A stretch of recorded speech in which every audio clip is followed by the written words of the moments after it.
Hello and welcome to the Minesweeper 100% playthrough. You'll see that recently Google changed the icon here to something wretched, just like terrible, just the worst. But 100% playthrough, of course, will mean easy, medium, and hard I'm gonna mute that. Difficulties, and really, what I'm gonna be doing here is walking you through the plot of the Minesweeper series. So in easy mode, tensions are still a little spread thin.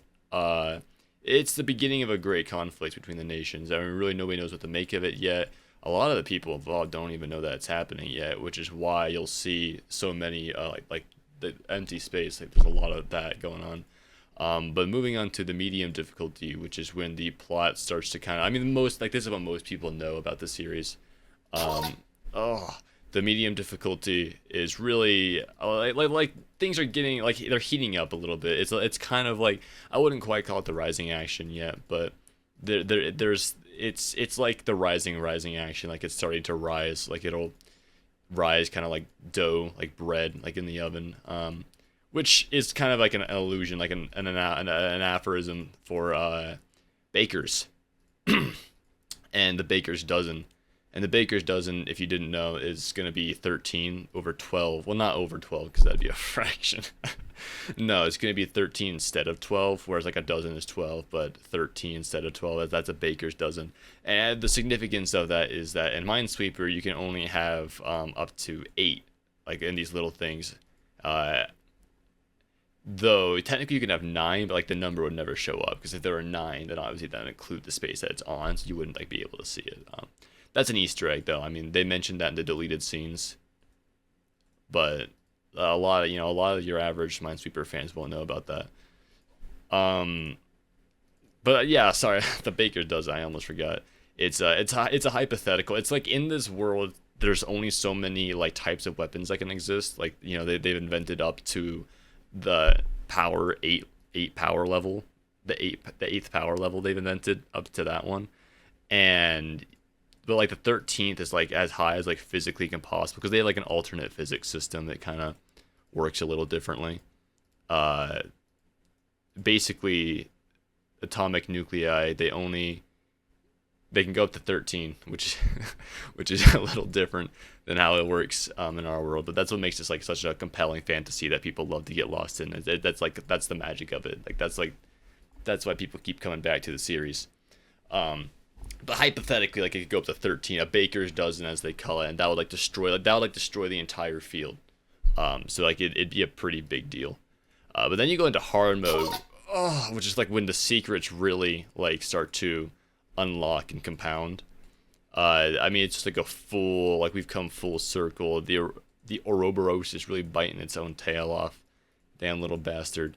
It's crazy stuff. You love to see it.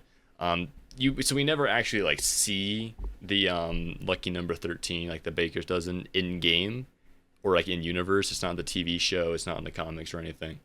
But like that's because that's like a deep lore thing. Like that's for like true fans to like dissect. And, it's nice to have stuff to like theorize about. And who knows what the future of the franchise holds. I mean, they've got like a real Thunder Child here. They've got a real lightning in a bottle here, so they can. I mean, I feel like they can still strike while the iron's hot. Like the Minesweeper fandom's still bustling. It's still pretty heated. They have a lot of fans, a lot of fandoms, a lot of fan fictions. You know what I mean? Like wow, like a lot of that going on. Hot stuff, hot tamale. I'd order that baker's dozen. It's like that's what I'm getting at. If you're picking up that's what I'm saying. But yeah, the story here with the flags are actually, they play a pretty important role in the story, which is why hard mode really amps up the stakes. Is because there's more of them. Like there's more flags, and that's really pertinent because for every like additional flag, that's like more like villages just wiped off the map. It's fucked up. I mean, that's why it's called Minesweeper. It's not fucking fairy sparkle glitter sweeper. It's pretty serious stuff. I mean, the mines are serious. I mean, They really can really hurt people with that. But that's why we're sweeping them. Like we're getting them out of life. So it's like you are the savior of the people, and that's so like profound. Like there's such like a meaning to that. It really. I mean, there's no greater like gift of being human than to save a human life. You know. And I think that's the fantasy that Minesweeper lets people fulfill um, in their day to day life. Because, you know, not everybody gets to be a hero in the real world, but everybody wants to be, you know? And so having this kind of outlet, um, it helps people. It does. It really does. Uh, Now, are you going to be saving somebody from a baker's dozen?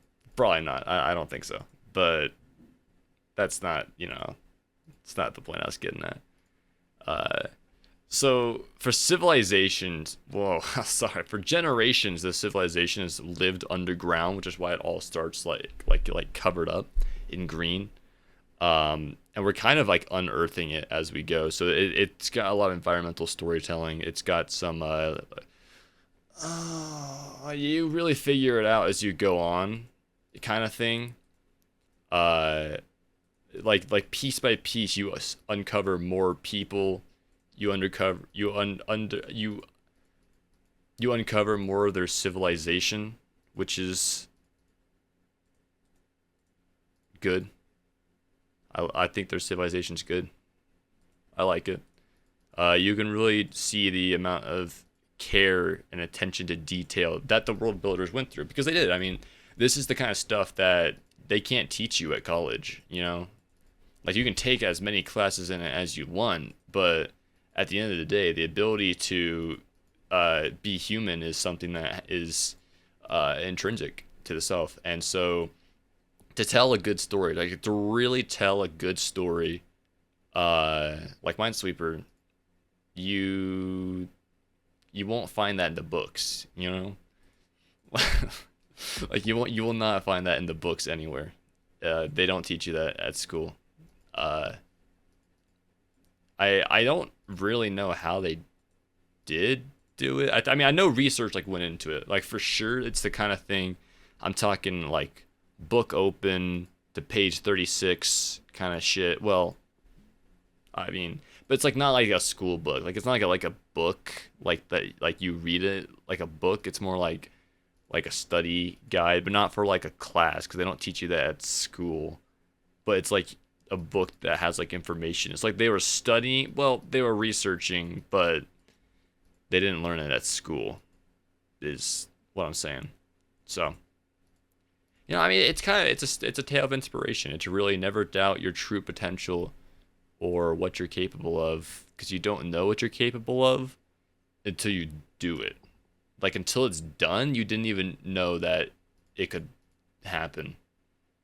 Which I think is just like that opens my fucking cupboard, man. Like that's cool. That's awesome. That's good.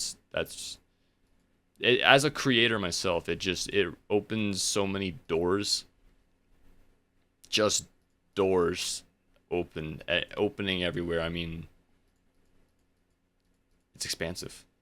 It's innovative. It's well, it took a familiar jar and it shook it upside down, you know?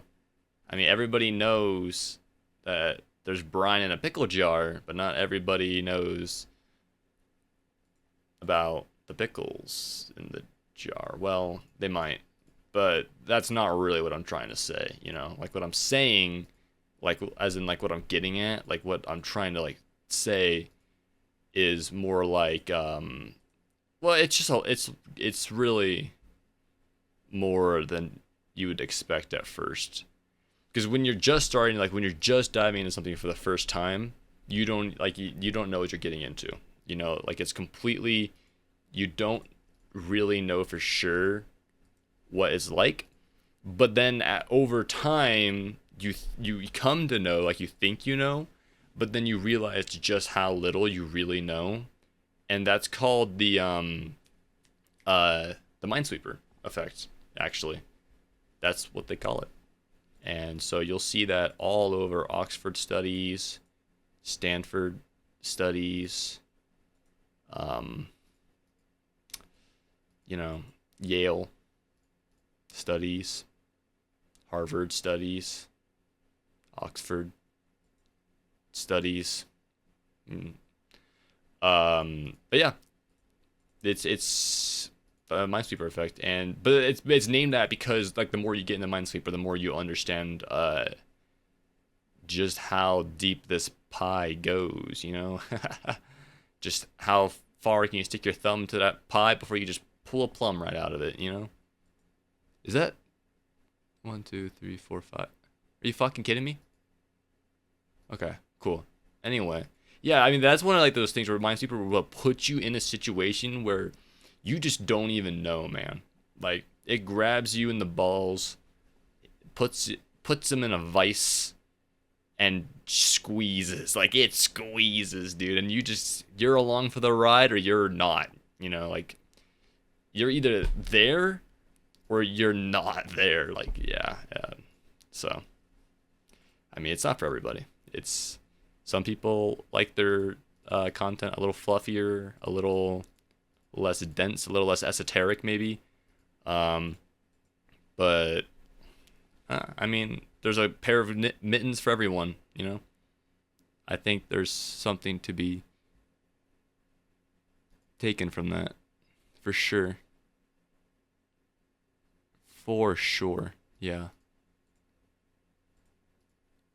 Okay. Um, because yeah. And so yeah, like I was saying, more flags definitely means more story. Just like intrinsically, that's a thing that you've got to think about. Because it'd be irresponsible not to. You gotta be responsible about the way you consume media. And so I see a lot of Minesweeper fans. They don't even like touch on any of this. They just like they touch the surface. I mean, they sweep the surface, but they're not sweeping minds. You know what I'm saying? But that's my 2 cents. That's my piece of meat. You know. So I hope you enjoy this 100% playthrough, and I'll catch you on the other side of a baker's dozen.